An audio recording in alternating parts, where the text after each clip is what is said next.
Ushbu loyiha Milliy bank hamkorligida Samarqand viloyati Jomboy tumani Nayman mahallasida 608 sonli konturda amalga oshirilmoqda.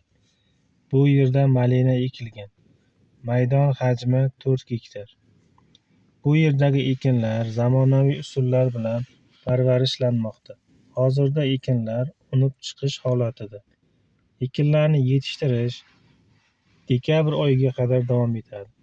Yetishtirish jarayonida sug'oriladi, tabiiy va mineral o'g'itlar bilan oziqlantiriladi. Ushbu loyihaga 12 ta dehqon xo'jaliklari biriktirilgan.